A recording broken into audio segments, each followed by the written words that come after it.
Hey, this is Pastor Rick with a new word to sharpen you in this daily devotional. I love it. I call it Sharpen.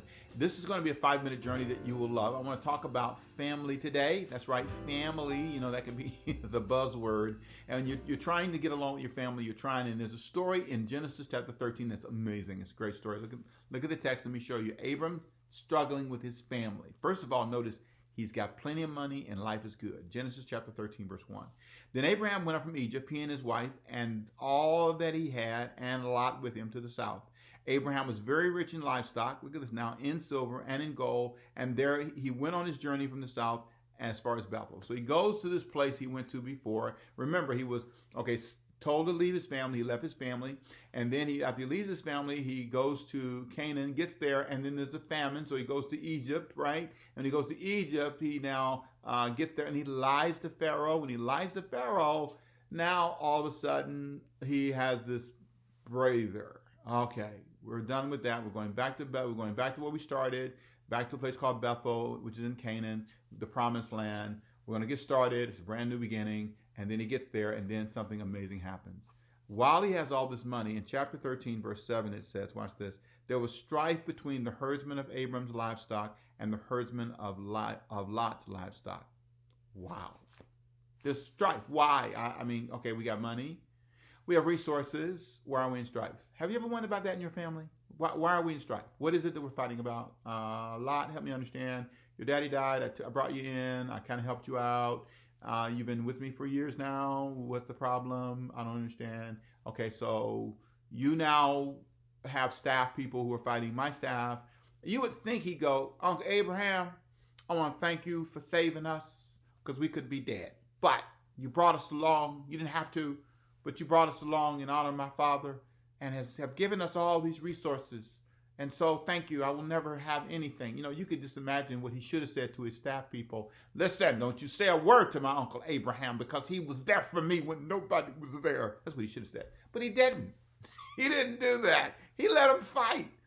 It's ridiculous. And sometimes with family, you're wondering, okay, your mama clothed you, housed you, did all this stuff. And so you're mad with your mother she didn't kill you when you were young, right? She kept you alive. She fed you. And now you're mad with her, you're mad with your brother, your cousin about what? This is somebody who's unappreciative. And his life will tell the story later on. Sometimes people never say thank you, and I've learned that's okay. God, we don't tell God thank you enough, in my opinion. All the things he's done for us. And I think there's something about this moment when Abraham has to get past family. And I want to say this to you. If you're ever going to succeed, you got to get past family. You just got to get past it. Don't say thank you enough. They don't help you enough. They're unappreciative. It doesn't, listen, you can't dwell on that. And then if you're not careful, you take a bad attitude. So if you read on through the story, it's an amazing story where Abraham basically said, tell you what, Lot, you choose left, I'll go right. You choose right, I'll go left. And in the end, here's what God tells him. God says, you know what? Abraham, let him choose what he wants. He chose Sodom and Gomorrah. If you know the story, that led to a bad ending. He chose the land that he thought was the best land, and that was what he thought was going to win. Where in the end, you know what God told Abraham? I'm going to give you everything, the north, the south, the east, and the west. Let him choose what he wants. And in the end, Abraham is going to have to save Lot from Sodom and Gomorrah. We'll talk about that another time, but look at this. You just do what's right. Family will come along later. They may not get it now, but you do what's right. And don't allow it to be a dominant concern in your life. Let me pray for you. Father, I pray for those today who are struggling with family. They've done all they can, and they can't make it any better.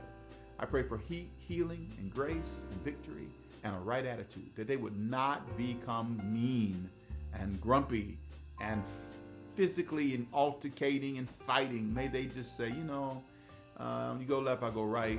Let me find a way to make this work. And I pray for peace in Jesus' name and wisdom. Amen. Listen, my name is Ricky Temple. I'm honored to have you with us today. I pastor Overcoming by Faith in Savannah, Georgia. And if you want to keep up with us, we'd love to have you do that at overcomingbyfaith.org. That's our website, overcomingbyfaith.org. It's a great place to go. You can learn all kinds of things about us and what we're doing. Also, this is really cool. Get the app. I say it all the time.